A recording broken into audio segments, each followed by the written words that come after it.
Dear friends, welcome to the Aikaterini Lascaridis Foundation today. The Aikaterini Lascaridis Foundation, in the context of the operation of the Center for China Studies, organizes a series of lectures on modern China.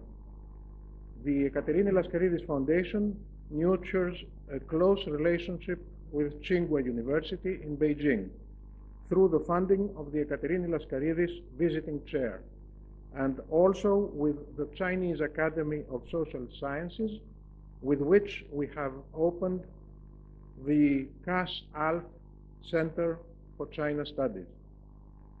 The Foundation believes it is important to bring to the Greek audience knowledge about China and the Chinese today.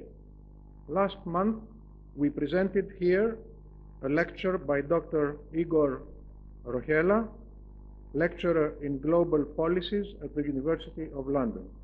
The title of his lecture was about China and Western modernity, the century of humiliation and China's struggle to regain world power status.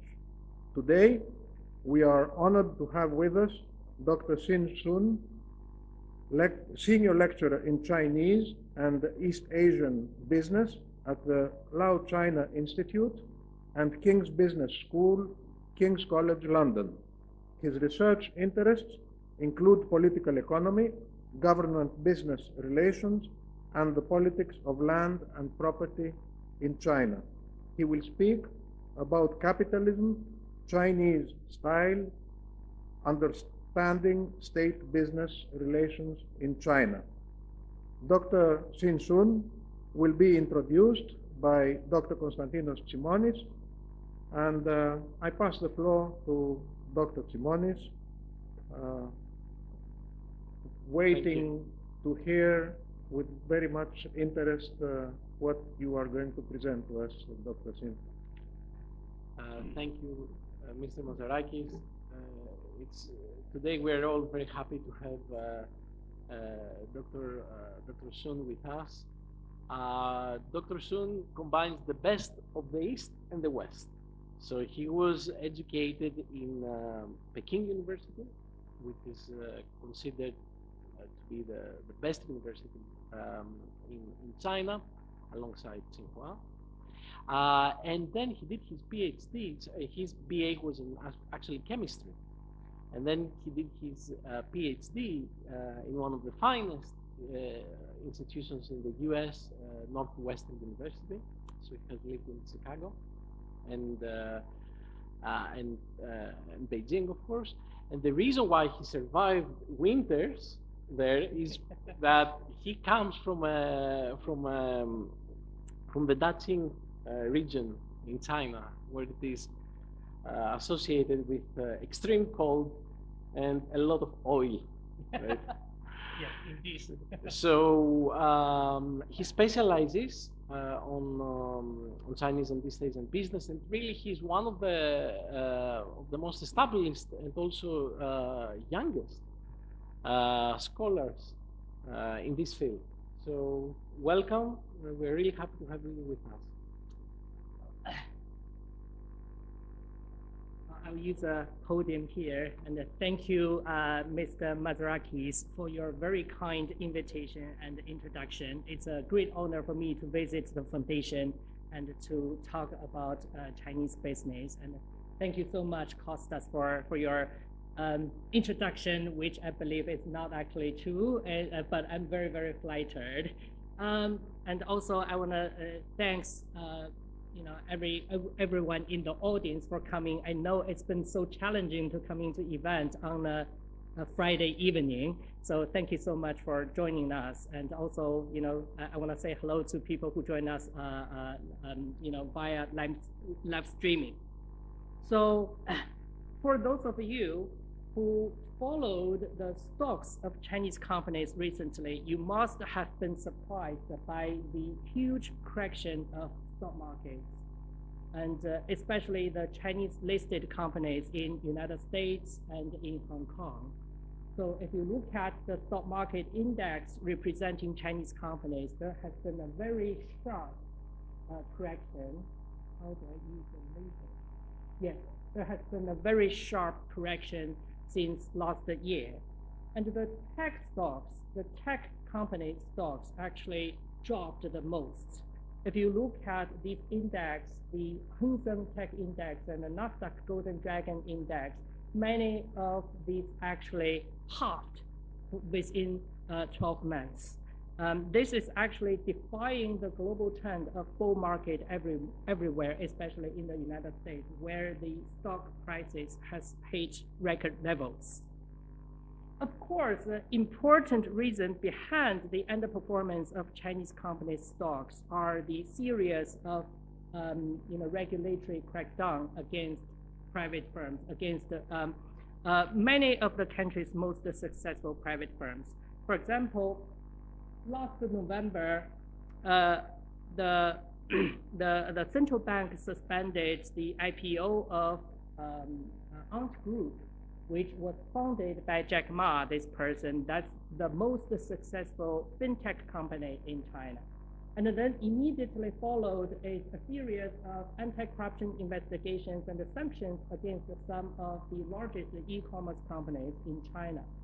And then earlier in July this year, the Chinese government also issued a few punishments against the Didi, which is the largest ride-hailing company in the Chinese market, immediately after the company's overseas IPO in the United States. And then after that, the Chinese government tightened the rules against the Chinese company's overseas IPO and also issued very rigorous data security regulations against these tech companies.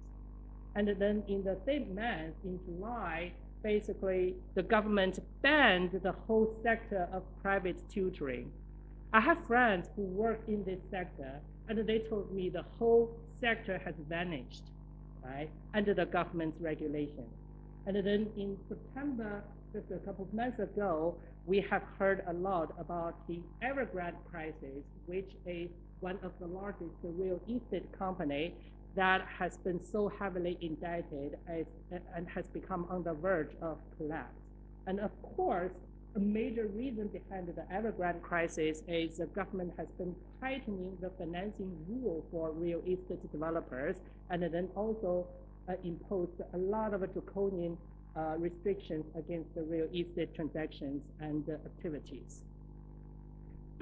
So if these regulatory actions shows that the Chinese government are building and flexing its regulatory muscles against the private businesses, then what happens next is probably even more worrying to the private sector and to investors who focus on China.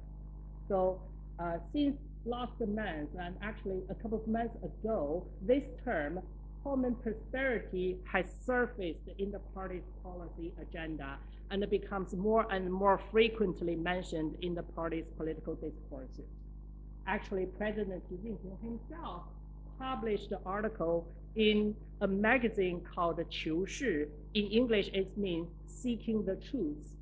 On this magazine, President Xi himself, so by the way, this is the leading magazine of the party on political philosophy and its governing, political theories and its governing philosophy. So in this article, President Xi himself called for his comrades to making solid progresses on achieving common prosperity, right? And he reminded everybody in the party that, okay, common prosperity is a major political goal for the party to achieve by 2050, which is apparently the centenary anniversary of People's Republic of China. So these unexpected regulatory moves and the sudden rise of common prosperity into the top political priority, into the party's top political agenda, inevitably raise questions about the intention of the party, okay? As a result, people have been desperate to know how we should interpret these regulatory actions and how we should interpret common prosperity and what implications these policy changes will have for business and economic growth in the country, right?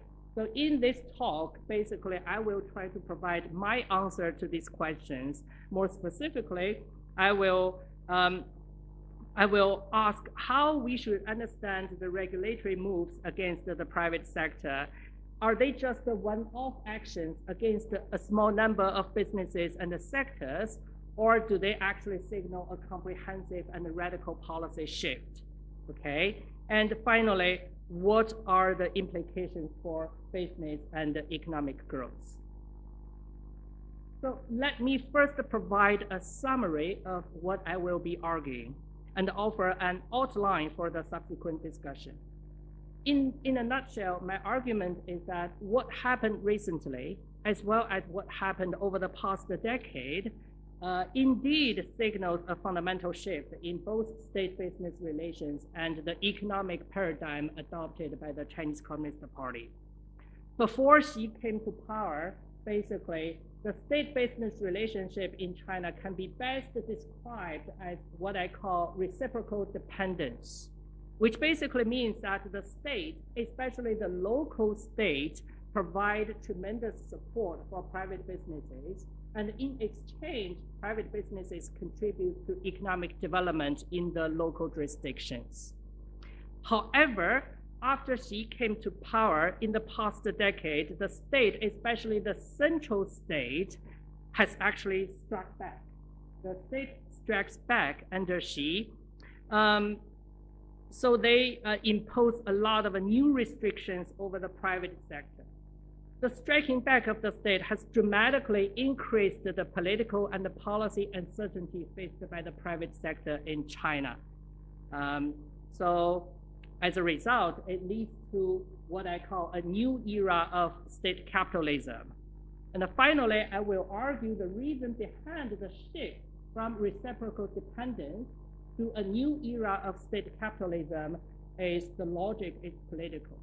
It has to do with the survival strategies adopted by the ruling party and its leaders, especially President Xi himself. Okay, now let me elaborate. If we look at China's economic structure over the past few decades, a lot of scholars will argue, okay, China is a state capitalism. State capitalism is a concept used to describe a situation where state companies dominate a lot of national economy. Okay, so how much state capitalist China is? This figure gives us a snapshot. For example, if you look at here, here. So if you look at these figures, basically, this is between 2000 and 2015. The green triangle line is the share of state-owned enterprises in the urban employment. And this red line is the share of state-owned enterprises in the total industrial output. So as you can see, over the past 2 decades, the share of the state sector, state-owned enterprises, has been consistently declining from around 35% to around below 20%.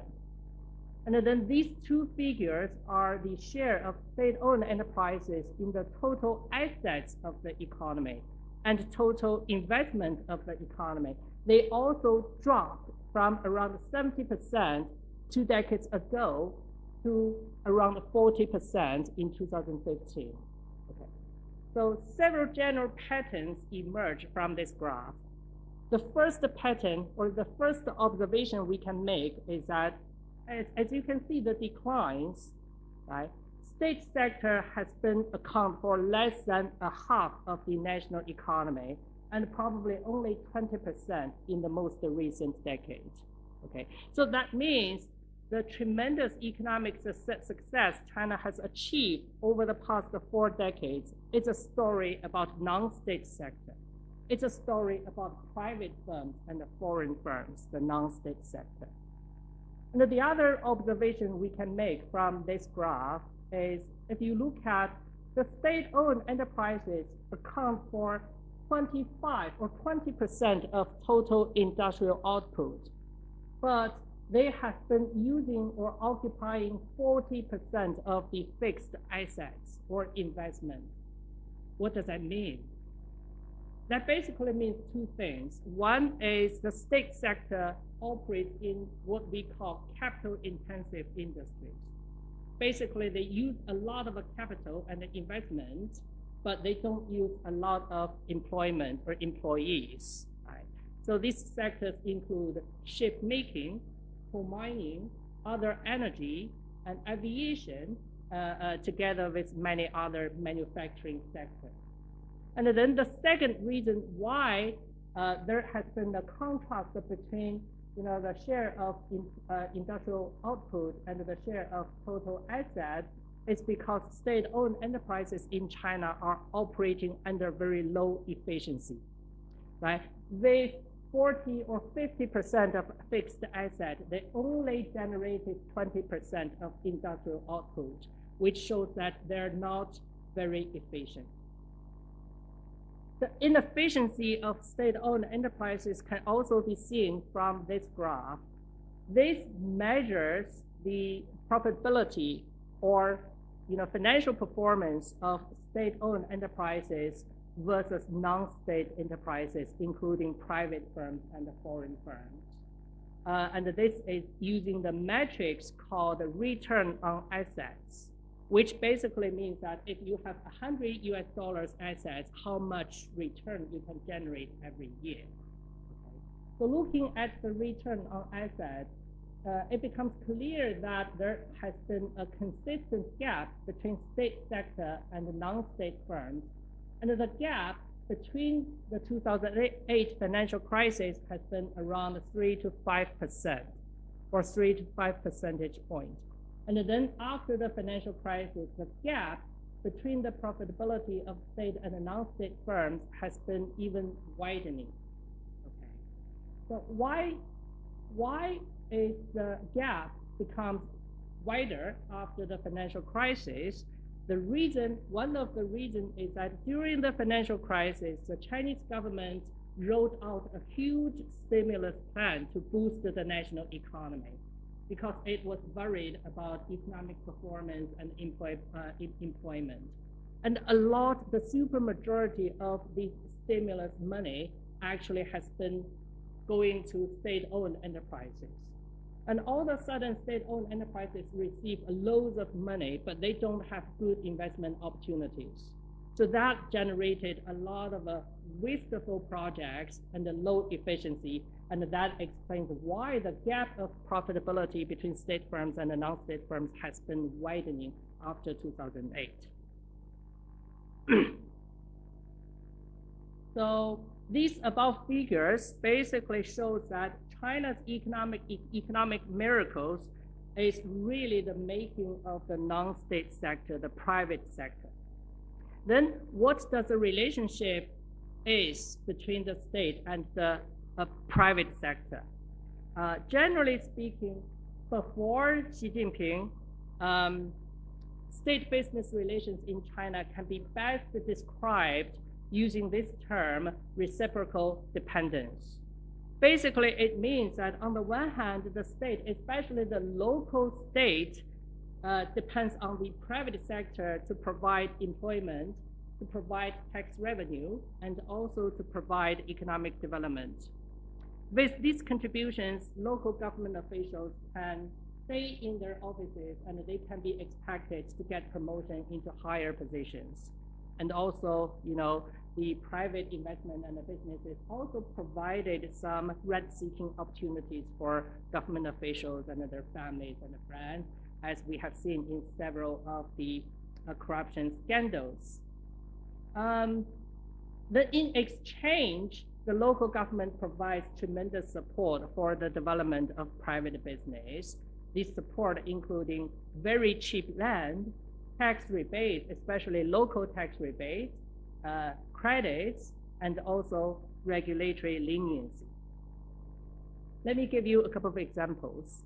This example of Foxconn provides the best illustration for the logic of reciprocal dependence. So I guess many of you have heard of this company, Foxconn, because it's the largest supplier of Apple. It basically manufactures the iPhone and iMac we have been using all the time, right? So Foxconn, it is the largest electronic manufacturing services company in the world, and it's actually the largest supplier for Apple. It runs several mega factories in different localities in China, including Guangdong, the coastal province, but also several central provinces. The work condition, in each of the mega factory, Foxconn hired tens of thousands of workers, and they stand on the assembly line and putting together the iPhones and the iMac we are using. The work conditions are not very ideal because the company basically adopts a kind of a quasi-military management, which means that for a typical worker, they can only go to bus room every couple of hours, and the time they stay in the bus room is capped within 5 to 10 minutes. And they live in very crowded dormitories, and they have to work very, very long hours. Okay, so how could Foxconn become very, very successful? A major reason behind its success is it got tremendous support from the local government. Basically, Foxconn placed different local governments against each other to ask for a better deals. It comes to this local government and say, hey, can you give me cheaper land? Can you give me more tax rebates? Can you provide more support? And play different local government against each other. As a result, they get tremendous support.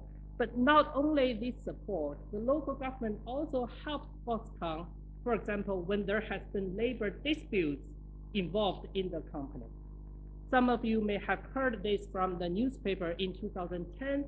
12 workers from Foxconn committed suicide within a couple of months, right? And the local government has been, in response, the local government built several religious groups or organizations within the company, trying to provide workers some kind of religious and counseling services, and trying to help the company deal with the conflicts, right? So whenever labor dispute happens, the local government are very willing to step in to help the company deal with them. In return, Foxconn actually provide a lot of economic contributions to the local economy. It now accounts for, something, how can I translate? Yeah. Yes, maybe cancel. Thank you. Okay. Okay. Okay, right. Thank you, Costas. So basically, you see, Foxconn now accounts for 4% of China's total export. The single factory accounts for 4% of China's exports, right? And apparently, this company dominates the local economy and providing a lot of contributions to employment, tax revenue, and also making local officials look very good in front of their superiors. Not only the local government helps companies, private firms to provide resources, but also it also helps the companies to get regulatory licenses, right, to get permits and the licenses. I'm not sure how many of you have heard of this company, Geely. Don't worry if you haven't heard of it. You must have heard of this Swedish automotive brand, Volvo. So now, basically, Volvo is 100% owned by this Chinese brand, Chinese company, Geely. Okay, so it's one of the first private automotive companies in China and still one of the largest. So 100%, I think, yes. Yeah, right. So this gentleman, Mr. Li Shufu, he was the founding entrepreneur of Geely. Okay, so initially he got his initial wealth by building motorcycles. And this man has always been very ambitious. He always wanted to build cars instead of motorcycles. And one of his famous quotes goes like this: how difficult building a car is. It couldn't be difficult. It's just a motorcycle plus a cover, right? So it turns out that building cars in China back to 1990s, the most difficult part is not getting the capital, it's not getting the engineer, it's not getting the land, because you can always go to the local government for that. The most difficult part has been getting a license from the central government. And it took him several years of very heavy, intensive lobbying to the central government, and eventually he got the permit. So guess why he got the permit? Because the local government has been setting up a meeting between him and the central government officials who is in charge of issuing permits. And the local government has been providing a lot of political support for him to get the permit. So eventually, the story goes, he got a chance to meet with the central government official, and the official said, okay, I heard from the local officials that you are trying to build cars. Let me tell you, this is very difficult. Automotive sector is not very easy. Don't do it. You have got some wealth from building motorcycles. That has been very difficult. I don't want you to make the mistake by entering the automotive sector. And then this entrepreneur, he was very brave and ambitious. He responded like, sir, I beg you, please give me an opportunity to make such mistakes. I want to make mistakes, right?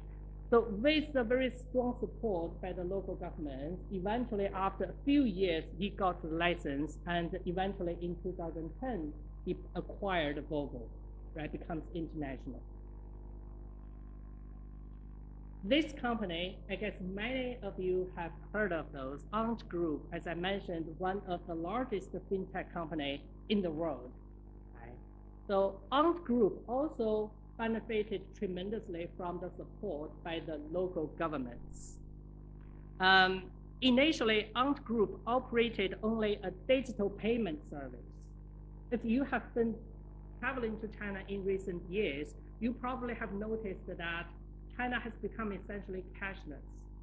Nobody is using cash today. They all use, the electronic payment services offered by either Ant Group or the other company, Tencent. Right?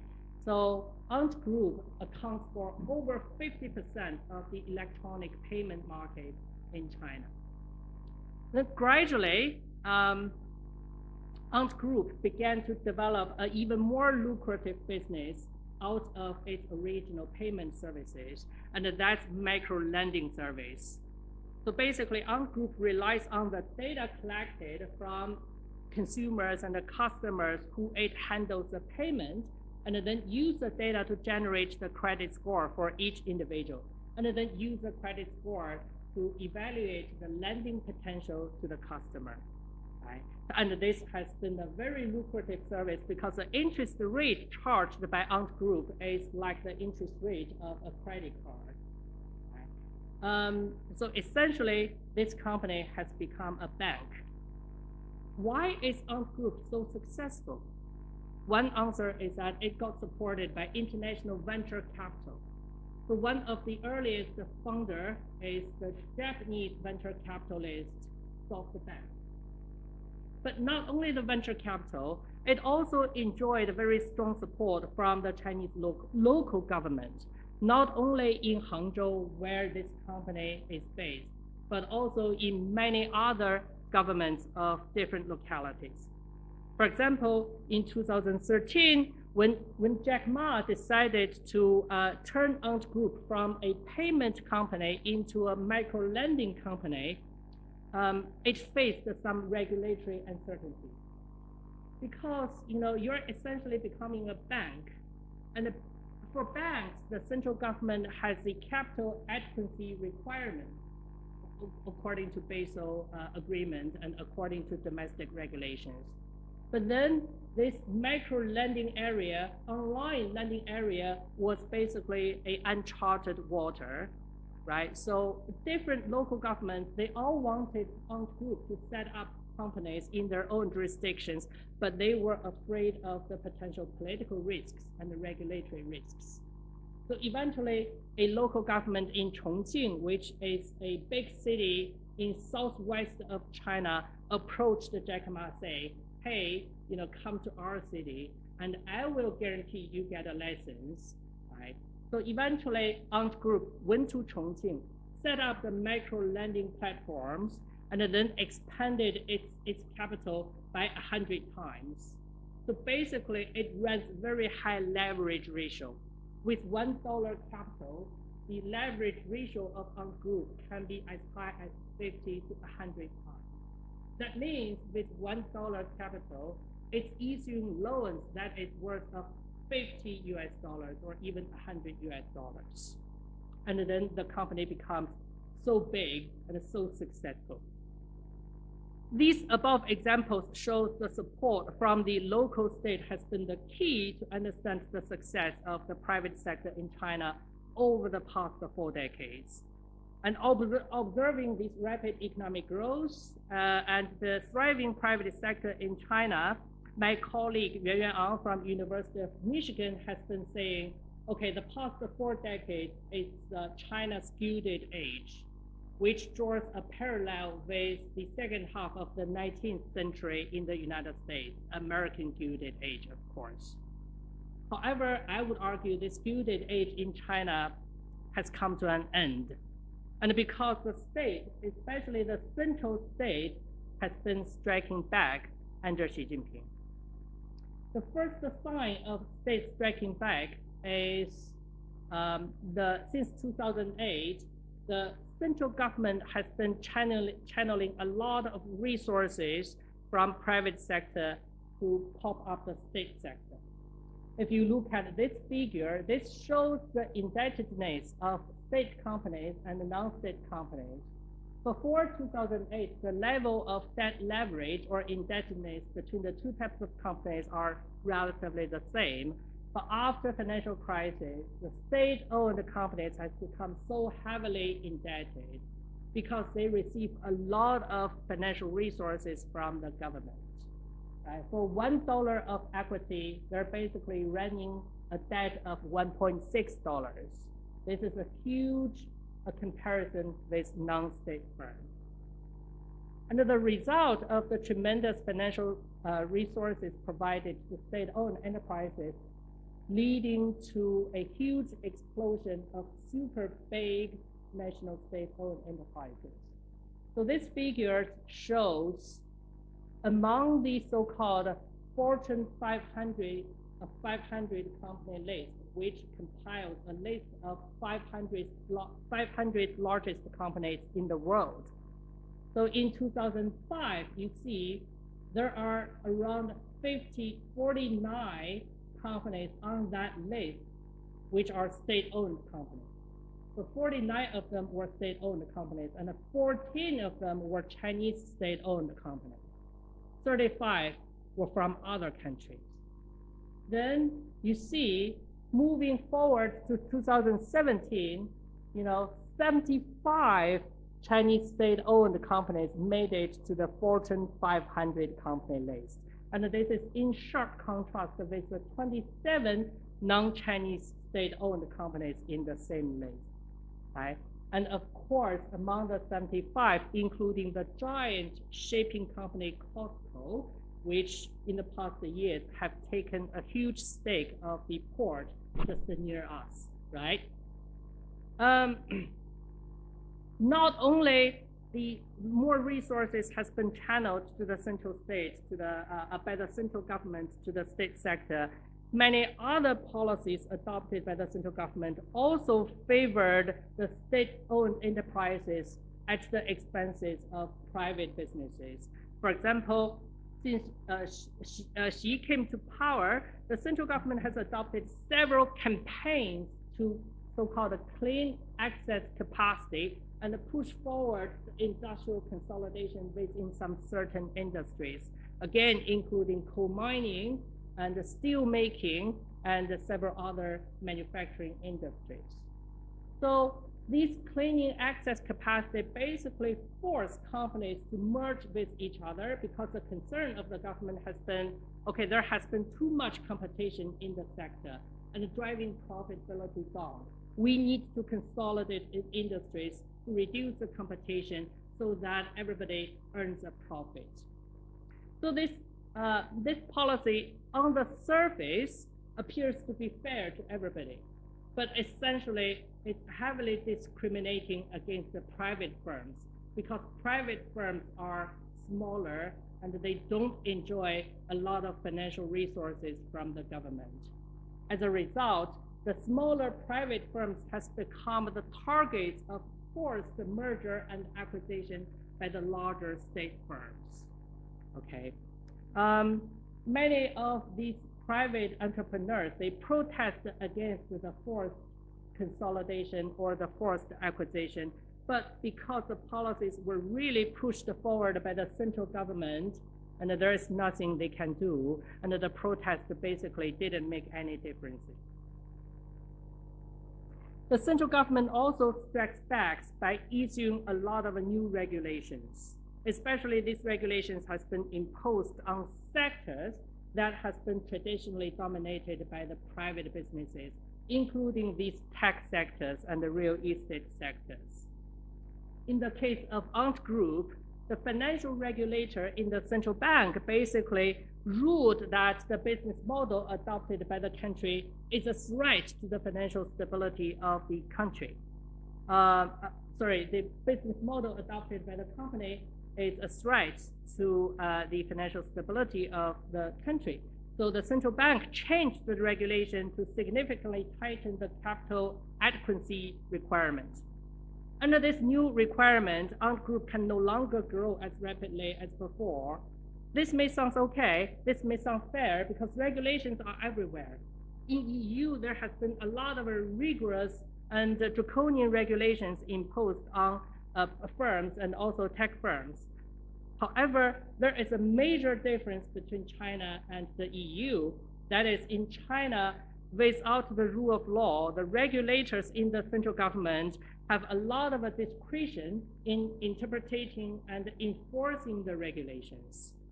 And exercising such discretion would basically expand the bureaucratic interest and create a lot of rent-seeking opportunities for government officials. So guess what happens to Ant Group after the regulations are imposed to it? Not only it has to meet the new requirement of capital adequacy, but also it has to share its data to a state-owned enterprise directly owned by the financial regulator itself.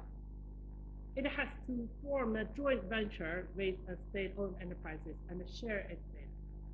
Given data is the most valuable asset of Ant Group, this regulation and this enforcement has been a huge blow to the company, but it's a huge victory to the central financial regulatory agency. So similarly, in many of these other cases, we have seen the same trend. Basically, the central regulatory agencies have exercised their discretionary power to expand their own bureaucratic interests and create a lot of rent-seeking opportunities. Okay, so far we have discussed that under reciprocal dependence, the local government serves as a helping hand for private businesses. But when the central state strikes back, the central bureaucracies offer much less support and provide much more hurdles to private business development. This basically becomes a Janus-based state, with the local government playing a helping hand role, while the central government playing the grabbing hand role. So this Janus-based state and the contrast between central and local states can also be seen from this figure, from this basically this table. This is a table compiled by the World Bank. It's called the Ease of Doing Business ranking. Every year, the World Bank ranks all the major economies based on how easy it is to do business in the country. Okay, so where is China? China basically ranks 31st, which is not bad. given the fact that most of the countries above China are developed economies in North America and Europe, and China even ranked one place above France. Okay, so just to give you some idea of contrast or comparison, so Luxembourg ranks number 72, even though it's a European country. And let's look at where Greece is. Okay, Greece is 79, which is not very ideal from a business perspective, right? And what's more, the World Bank also breaks down the whole business environment into different dimensions, okay, and makes the rankings based on different dimensions of how easy it is to do business. For example, the different dimensions include starting a business, getting electricity, getting credit, paying taxes, enforcing contracts, and resolving insolvency. So now I have a question to the audience, to all of you. Which dimension do you think China ranks the highest? And which dimension do you think China ranks the lowest? I can guarantee that the contrast can be very, very big. So let's give a guess. Yes? You think getting credit is the easiest?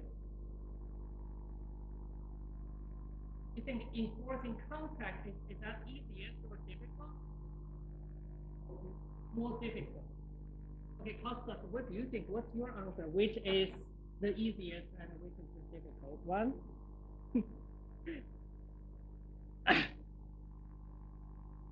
Give a guess. You think starting a business is difficult or easy? Easy, and which is difficult then? Okay, so now the answer will be reviewed. So let's look at these dimensions one by one. Starting a business, China ranks 27, which is fairly easy. Dealing with construction permit 33, getting electricity top. Okay, so these are all very easy because China ranks very high.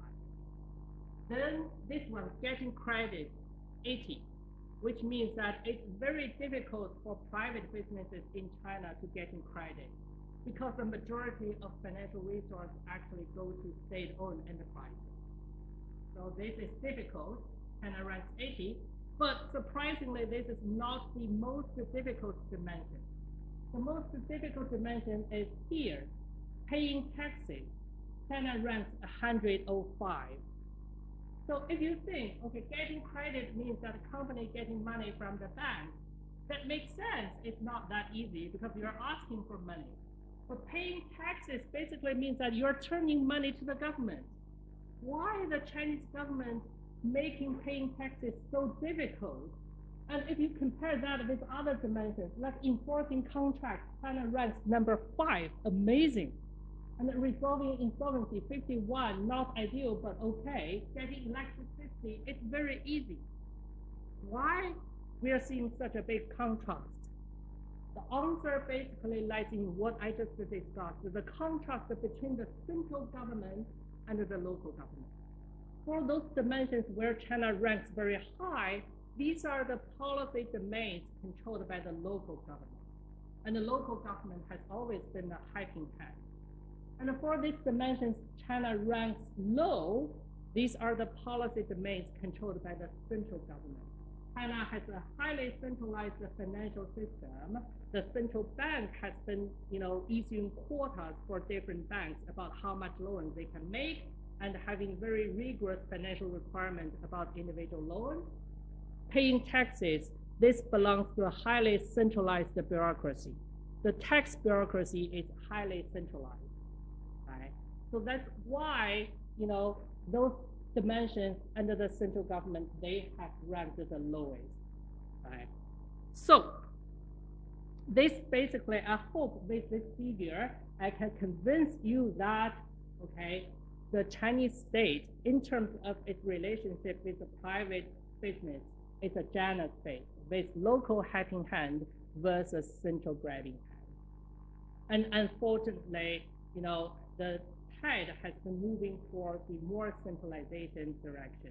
And we have seen there has been a lot of measures adopted by the Xi Jinping government pushing forward centralization in almost all the policy domains: financial regulations, data security, labor regime, and antitrust, environmental enforcement. All these policy dimensions, there has been very clear trends of centralization. This means we are leaving the era of the Gilded Age, or we are leaving the era of reciprocal dependence between the local government and the private businesses, but rather we are entering a new era of state capitalism, and more shackles has been placed on private businesses. Then the final question I want to discuss is why so many centralization reforms or so many centralization moves under Xi Jinping government? And the answer I will be giving is it depends on the political logic. It's all about politics. We are seeing now we are entering a new era of capitalism, Chinese style. Basically, in this Chinese style capitalism, state-business relations constantly in the flux, with the role of the state shifting between helping hand and grabbing hand. When the local government has been empowered, they play more of the role of helping hand, and when the central ministries get empowered, they play more of the role of grabbing hand. And the politics and the party survival strategies basically explains the shifting of power between local political elites and the central political elites, and they ultimately explains why state-business relationship has evolved in the way as we saw over the past decade. And this greater central power fragmented, different central ministries holding tremendous power, and without a rule of law, basically leads to a greater uncertainty to business and economic growth. And that's my prediction for the prospects of business and economic growth in China over the coming decade. So that's all my presentation. Thank you so much for your patience, and your comments and the questions are very welcome.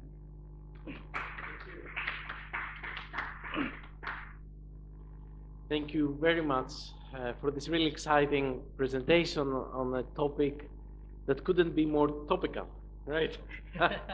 So let's take some questions. Do you have questions in the audience? Yes.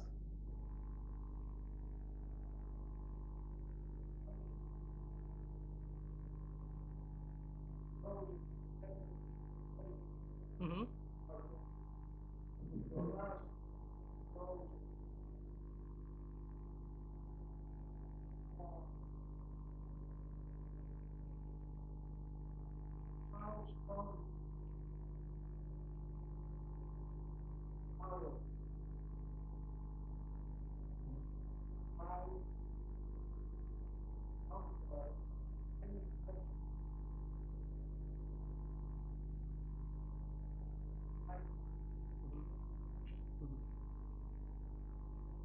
Okay, so this is a $1 trillion question. If I can get an accurate answer to this question, I'll get a very lucrative job in Wall Street, right?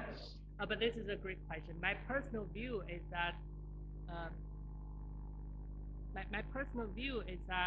Chinese economy, as we see at the moment, is experiencing a premature slowdown, right? Because the GDP per capita in China is still very low compared with in European Union and the United States. It's still just above like 10,000 US dollars per year, which means that China still have a huge potential to catch up with the developed economies. However, we are seeing there has been this premature slowdown, and the reason for that is that a lot of precious financial resources has been channeled to the state sector, and as we shown in the previous slide, the state-owned enterprises are, they occupy a lot of assets, they suck in a lot of resources, but they're not running efficiently, and they're not making profit investment and generating the return as strong as the private sector, right? So if Chinese government can adopt meaningful, substantial reforms in the next decades to actually give more resources, let the market and the private sectors dominate economic decision makings, and to reduce the resources channeled to the state-owned sectors, I still believe there is a strong potential for China to continue grow at very rapid paces. However, based on what we see recently, and actually based on what we see about the policy choices of Xi Jinping government over the past decade, actually it's moving towards a different direction. It's moving towards higher centralization, more resources to state-owned enterprises, and more shackles imposed on private sectors. And that may probably means the premature slowdown is going to continue unless we are seeing a huge economic reform.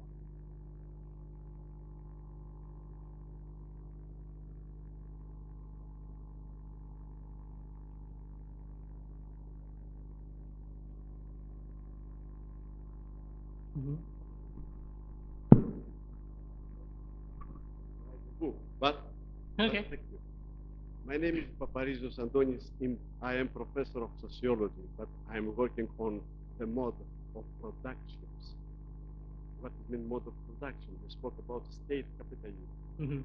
First question, can you speak about state capitalism or about state, new kind of feudalism with open market? Open market. Feudal mode of production. Feudalism. Feudalism. Okay. Why not a feudalism and capitalism? Can you explain what this is? Capitalism and not a new kind of feudalism with open market? Right. Because one question more, because mode of production is mean who has the priority and who has the property. Yeah. What kind of work you will have, Yeah. who keep the power. Right. It's a combination. What kind Yeah. of combination we have here? That is Right. very theoretical and very historical Yeah. at the same moment. But before I have another question, very important. Yeah. What level of corruption Yeah. do we have? Okay. So I'll start with a question about feudalism. This is a very difficult question. I guess the answer is that it depends on how you define feudalism. If you define feudalism with the fact that properties has been controlled by a small group of people, and then this small group of people operates the businesses according to market principles, then this is essentially what we are seeing as state capitalism in China today, and probably in all kind of capitalism we are seeing today, a small group of oligarchs or elites holding the majority of wealth and the properties, right? So, yeah, right.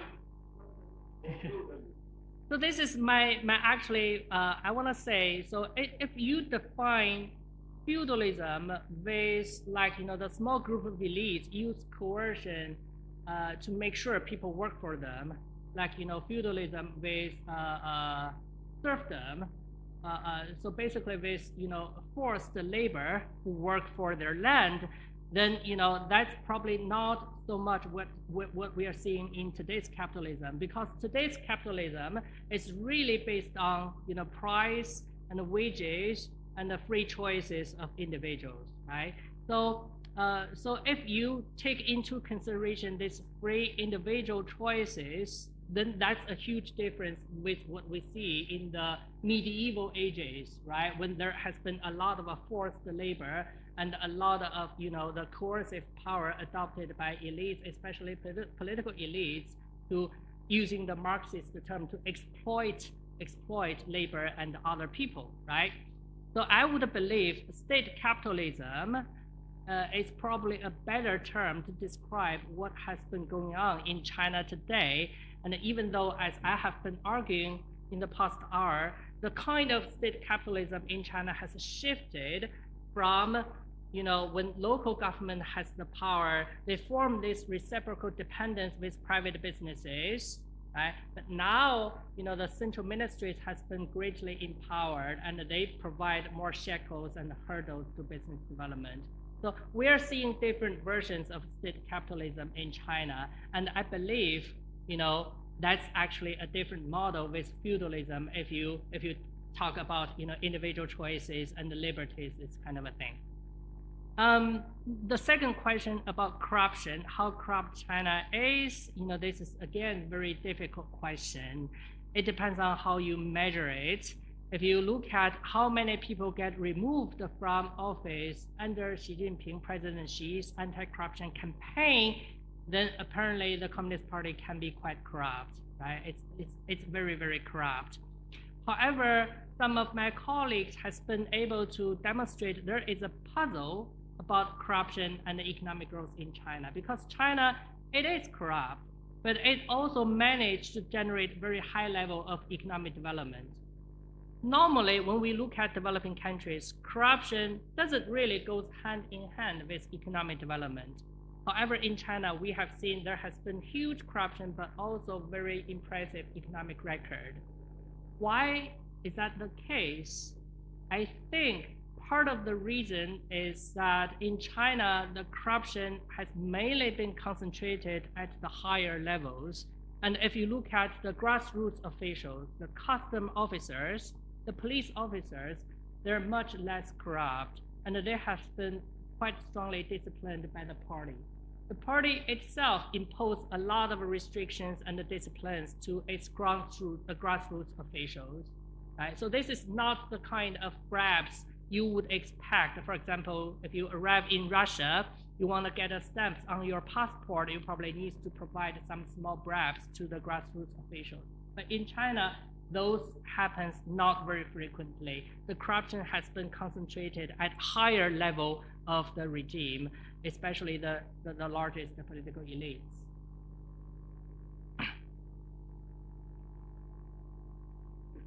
Yeah, let me use my right as chair. Yeah. Okay.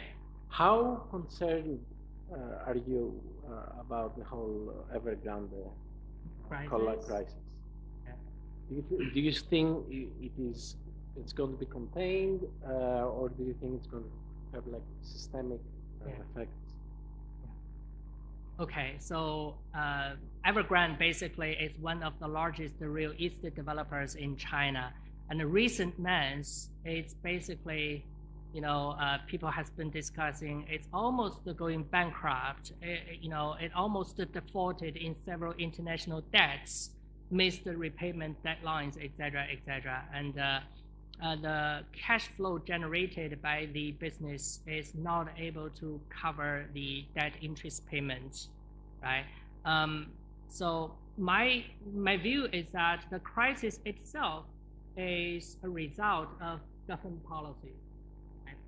So basically, the central government tightened the financing rules for development and imposed a lot of restrictions on real estate transactions.